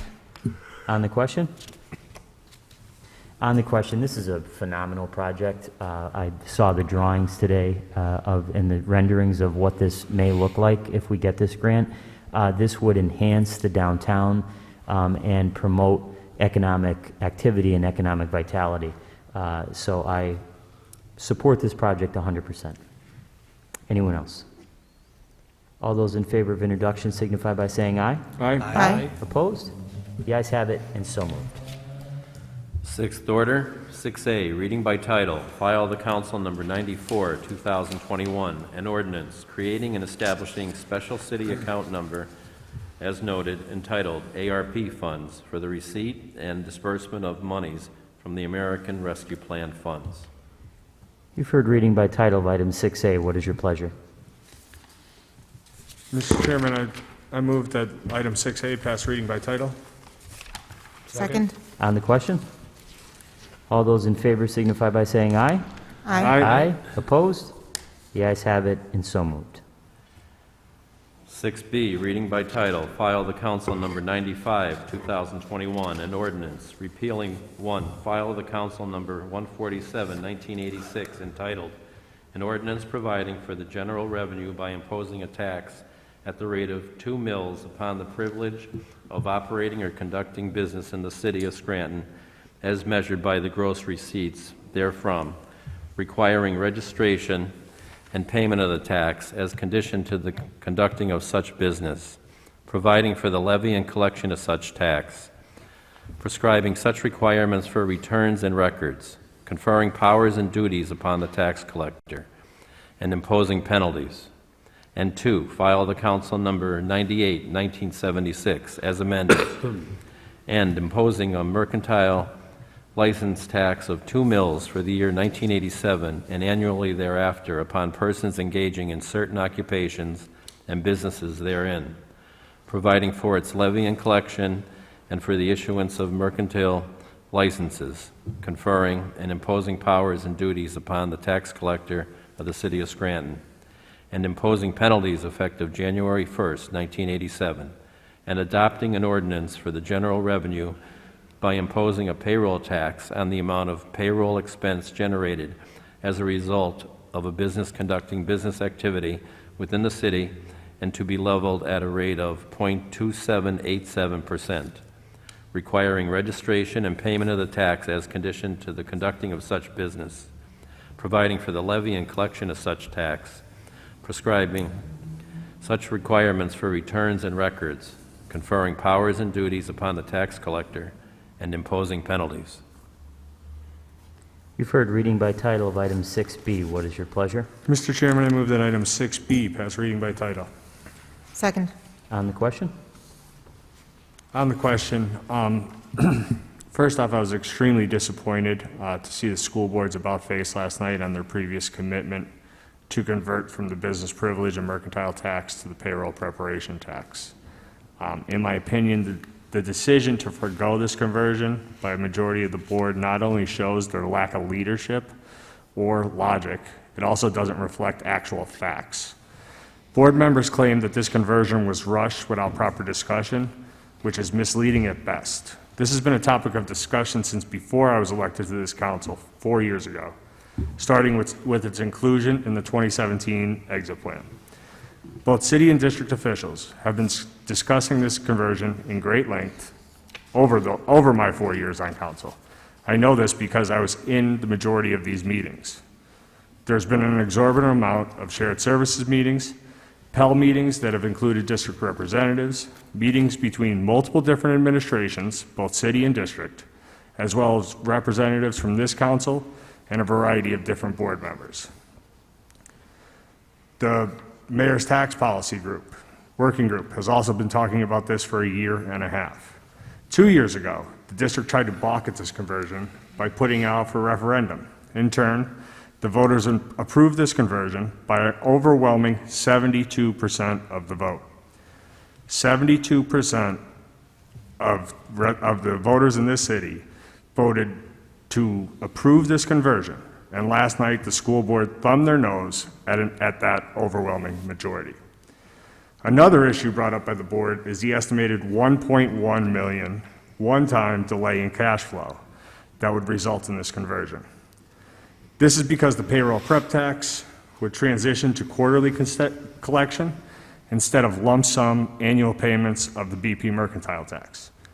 That $1.1 million is out of a $195 million budget, which comes out to just over 1/2%. That is a nonsense excuse, especially since their budget was balanced in spite of that $1.1 million delay in cash flow. But the comments that angered me the most was when a board member stated that the district needs to only worry about us, meaning only the district. I got news for them. As long as they want to make this about us versus them, the residents and taxpayers of this city will be the ones that suffer. We all represent the same constituents. This is about all of us. In my opinion, there are two main reasons residents keep fleeing this city. One is the earned income tax, which the district gets 1% of a total 3.4% tax. Two is the current state of city schools. City residents and taxpayers will continue to suffer until the district and city begin to actually work together as one to begin to address these issues by not only modernizing our separate operations, but also by modernizing the taxing system that has been a burden to our taxpayers for far too long. Both the business privilege and mercantile taxes have been labeled nuisance taxes by the Commonwealth of Pennsylvania since the late 80s, basically my entire lifetime, and can no longer be levied. They are only grandfathered in. There is very little organic growth in either business privilege or mercantile, and neither is easily collectible, on top of being a burden on our small business community. That's not to say there will not be businesses that are negatively impacted by this conversion, because there will be. But it is only a few, and it's not because their tax will increase, it's because they haven't been paying any business tax at all, because they are exempt from paying BP and mercantile. But it's our job to assess what's best for all, not a select few. I also don't believe this is a perfect option, but it's the only option we have at the moment. We either make this conversion now or lose the ability to do so, which is not the case for the school district. According to state law, the city can only make this transition while in Act 47, which we will be leaving in January. The school district can make this conversion at any point. I also have supported and continue to support this conversion because it's a more modern, easily collectible tax. It has greater potential for organic growth as wages increase. It's easier to verify what is owed. It is spread out to cover all businesses in the city. It has to be revenue neutral in year one, and the city has the ability to adjust the rate after year one to guarantee that it is revenue neutral. That is why I will be voting to advance and pass this conversion, even though we have to do it alone. Thank you. Thank you. Anyone else? I don't have anything to add, but I just wanted to say that I concur with what Councilman Donahue just said. I think he laid it out perfectly. Those are the very same reasons that I support this piece of legislation. Thank you. Thank you. Anyone else? All those in favor signify by saying aye. Aye. Aye. Opposed? The ayes have it, and so moved. 6C, reading by title, file of the council number 96, 2021, an ordinance, amending file of the council number 95, 2015, an ordinance entitled, amending file of the council number 79 of 2015, an ordinance, amending file of the council number 145, 2007, entitled, an ordinance renaming the emergency and municipal services tax to local service tax, and by imposing a withholding of $52 for the calendar year 2015, and the same shall remain in full force and effect annually thereafter, by increasing the local services tax withholding from $52 to $156 for the calendar year 2015, and providing for an exemption from taxation for any person whose total earned income and net profits from all sources within the municipality is less than $15,600 for the calendar year 2015, under and pursuant to the Local Tax Enabling Act, Act 511 of 1965, PL 1257, 53 PS, Section 6924-101 et sec., and the Municipalities Recovery Act, Act 47 of 1987, PL 246, 53 PS, Section 11701.101 et sec., and their respective amendments effective retroactive to January 1st, 2022. This tax enables the City of Scranton to continue to levy the local services tax at the fiscal year 2020 rate for fiscal year 2021 for a total maximum local services rate of $156 for the fiscal year 2022, effective January 1st, 2022. You've heard reading by title of item 6C. What is your pleasure? Mr. Chairman, I move that item 6E pass reading by title. Second. On the question? All those in favor signify by saying aye. Aye. Aye. Aye. Opposed? The ayes have it, and so moved. 6D, reading by title, file the council number 97, 2021, an ordinance, amending file the council number 11, 1976, entitled, an ordinance as amended enacting, imposing a tax for general revenue purposes in the amount of 2% on earned income and net profits on persons, individuals, associations, and businesses who are residents of the City of Scranton or non-residents of the City of Scranton for work done, services performed, or business conducted within the City of Scranton, requiring the filing of returns by taxpayers subject to the tax, requiring employers to collect the tax at source, providing for the administration, collection, and enforcement of the said tax, and imposing penalties for the violations, by reenacting the imposition of the wage tax at 2 4/10% on earned income for residents and 1% on earned income for non-residents of the City of Scranton for work done, services performed, or businesses conducted within the City of Scranton for the fiscal year 2022, and the same shall remain in full force and effect annually thereafter. You've heard reading by title of item 6D. What is your pleasure? Mr. Chairman, I move that item 6D pass reading by title. Second. On the question? All those in favor signify by saying aye. Aye. Aye. Aye. Aye. Opposed? The ayes have it, and so moved. 6E, reading by title, file the council number 98, 2021, an ordinance, amending file the council number 6, 1976, entitled, an ordinance as amended, imposing a tax for general revenue purposes on the transfer of real property situate within the City of Scranton, prescribing and regulating the method of evidencing the payment of such tax, conferring powers and imposing duties upon certain persons, and providing penalties. By imposing the rate of the realty transfer tax at 2 2/10% for calendar year 2022, and the same shall remain in full force and effect annually thereafter. You've heard reading by title of item 6E. What is your pleasure? Mr. Chairman, I move that item 6E pass reading by title. Second? On the question? All those in favor signify by saying aye. Aye. Aye. Opposed? The ayes have it, and so moved.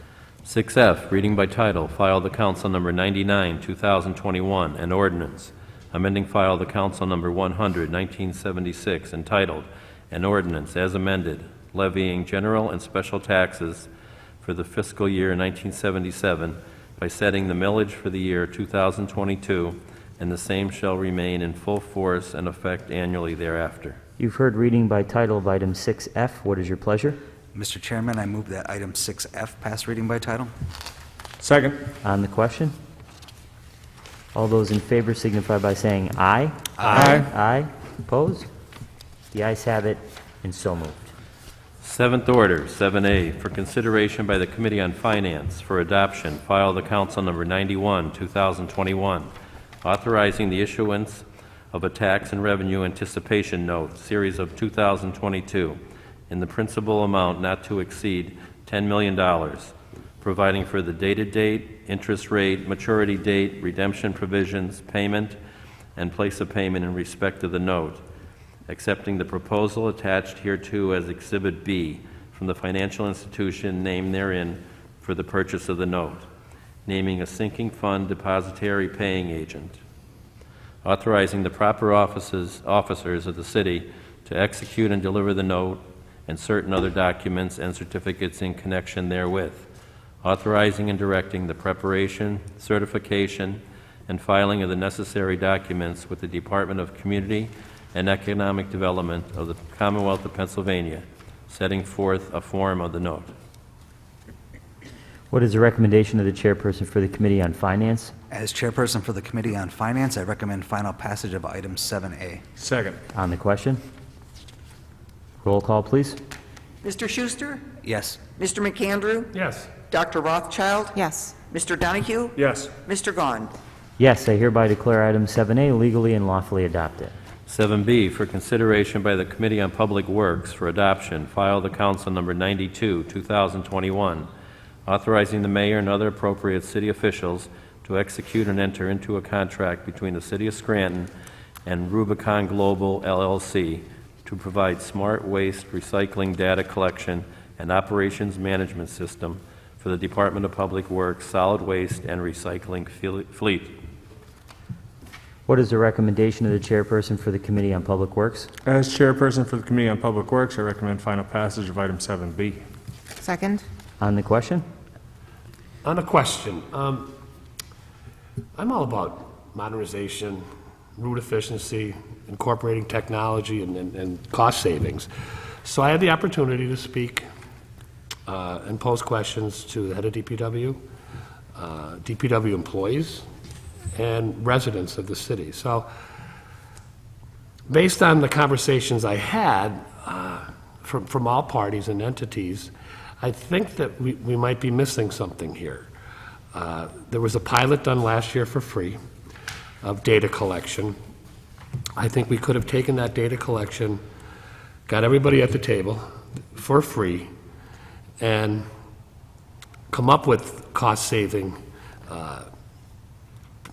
plan, based on input for route efficiency, and streamlining the process like what's promised by Rubicon. So for them reasons, I think we missed an opportunity. We probably still could do this for free if we vote no, so I'm voting no. Also on the question, I'm going to start by saying that I do feel we need digitization. I think it would make some things more efficient. When looking at this contract, I like to first say I've seen this presentation before. Over at the district, some similar presentations were proposed and the savings didn't materialize. With the city, we have about 15 vehicles that we're looking for, and the district had about 50. And we're going to be spending more in year one than the district paid in 4 years. So I do think with 1/5 of the vehicles, the price may be too much and possibly the time frame. I'll also be voting no. Thank you. Anyone else on the question? I will be voting yes for this for several reasons. First of all, let me just explain what this does not do, because I've heard some concerns over the last few weeks.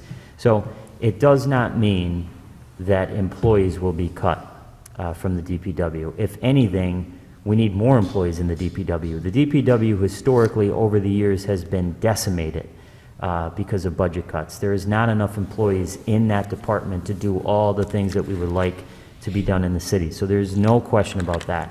I would not vote for this if I thought and did not get an assurance from Mr. Preambo that there would be positions cut when the program is implemented and they do find efficiencies. So that's number one. Number two, it does not have anything to do with privatization. I do not agree with privatization of the DPW. Now, I won't be here next year, but I think my colleagues on council agree with me. Privatization is the wrong way to go. We have a phenomenal Department of Public Works. The employees in that department do an outstanding job. They have a difficult job.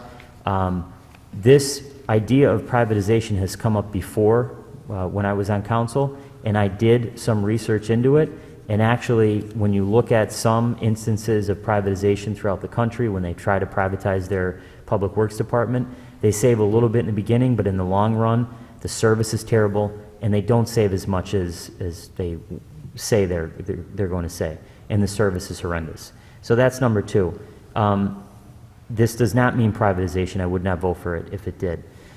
Number three, this program will pay for itself according to the analysis. So they are saying that we can save $500,000 in efficiencies after the analysis that was done for, I forget exactly for how many months, but there was a several month period where an analysis was done of routes and a bunch of different things. So the program pays for itself.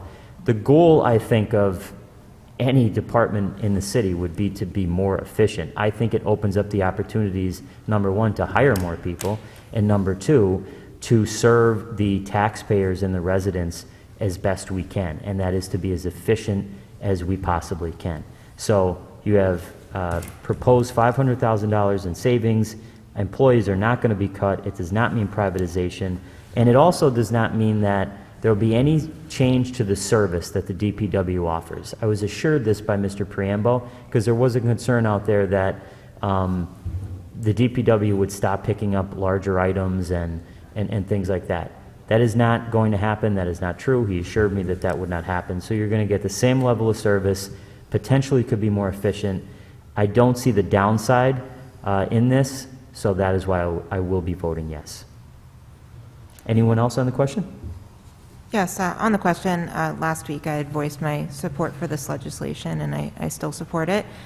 We are far behind in the city in terms of technology, and I believe this is a good enhancement for our DPW. I appreciate the work that our DPW does, but I feel like this will only help us to improve and enhance that work, and so I don't have any issues with it. I feel satisfied with the questions that were asked last week and answered by Mr. Priambo and the additional information that he sent over to us.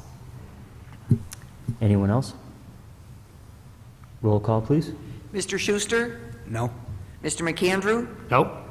Dr. Rothchild? Yes. Mr. Donahue? Yes. Mr. Gaughan? Yes, I hereby declare item 7B legally and lawfully adopted. 7C for consideration by the Committee on Community Development for adoption, Resolution Number 232, 2021, authorizing the mayor and other appropriate city officials for the City of Scranton to execute and enter into a contract with Anser Advisory and Government Services Group, Inc., to provide consulting services associated with the American Rescue Plan Act. What is the recommendation of the chairperson for the Committee on Community Development? As chairperson for the Committee on Community Development, I recommend final passage of item 7C. Second. On the question? On the question, I'll be voting yes for this. I did have reservations last week, but I feel like the caucus tonight was very helpful. This piece of legislation that authorizes the ARPA funding is extremely complicated, as we all know from having discussions about it over the last few months. So when you look at the guidance and the final rules that are still pending, I do think that it is in the city's best interest to make sure that we have a service at our disposal to make sure that when the funding has been expended, we have followed every rule to a T. Because if we don't, we will find ourselves in trouble or paying the money back. So we want to make sure, although there's a cost to this, we want to make sure that this is done in the best way, the most efficient way. I looked at the backup contract. This company is being used in many other cities throughout the country. I think it's the smart, most efficient way to handle this. So I'll be voting yes. Anyone else on the question? Roll call, please. Mr. Schuster? Yes. Mr. McAndrew? Yes. Dr. Rothchild? Yes. Mr. Donahue? Yes. Mr. Gaughan? Yes, I hereby declare item 7C legally and lawfully adopted. 7D for consideration by the Committee on Public Safety for adoption, Resolution Number 233, 2021, authorizing the mayor and other appropriate city officials for the City of Scranton to execute and enter into a contract with Effective LLC to provide interpretation and translation services for the Scranton Police Department. What is the recommendation of the chairperson for the Committee on Public Safety? As chairperson for the Committee on Public Safety, I recommend final passage of item 7D. Second? On the question? Roll call, please. Mr. Schuster? Yes. Mr. McAndrew? Yes. Dr. Rothchild? Yes. Mr. Donahue? Yes. Mr. Gaughan? Yes, I hereby declare item 7D legally and lawfully adopted. 7E for consideration by the Committee on Public Safety for adoption, Resolution Number 234, 2021, accepting a donation provided to the City of Scranton by Lamar Advertising Company for 5 billboards that provided the message of a free COVID and flu clinic in the City of Scranton. What is the recommendation of the chairperson for the Committee on Public Safety? As chairperson for the Committee on Public Safety, I recommend final passage of item 7E. Second? On the question? Roll call, please. Mr. Schuster? Yes. Mr. McAndrew? Yes. Dr. Rothchild? Yes. Mr. Donahue? Yes. Mr. Gaughan? Yes, I hereby declare item 7E legally and lawfully adopted. 8th order, 8A, file the council number 88, 2021, authorizing the mayor and other appropriate city officials to execute and enter into a contract between the City of Scranton and Bedrock Technology, a.k.a. Keystone Technology Consulting, LLC, to provide information technology management services. This piece of legislation is currently tabled, and we will take action on this before the end of the year. Thursday, we expect the business administrator, the HR department, and the IT department here, so I expect that we'll take action on it after that. 8B, file the council number 93, 2021, appropriating funds for the expenses of the city government for the period commencing on the first day of January 2022 to and including December 31st, 2022, by the adoption of the general city operating budget for the year 2022. This piece of legislation is the 2022 city operating budget, and it was tabled until the public hearing was held this evening. I am anticipating having another public hearing before a final vote takes place on December 14th. I will make an announcement, or council will make an announcement very soon on when that public hearing will be and what the schedule looks like over the next 2 weeks. But I do think it's important. I think it's required under the Home Rule Charter to have another public hearing because of the changes. But even if it wasn't, I still think we should have one just because the public needs another opportunity to comment on all of the changes that have been made. If there's no further business, I'll entertain a motion to adjourn. Motion to adjourn. This meeting is adjourned. Thank you. Have a good night, everyone.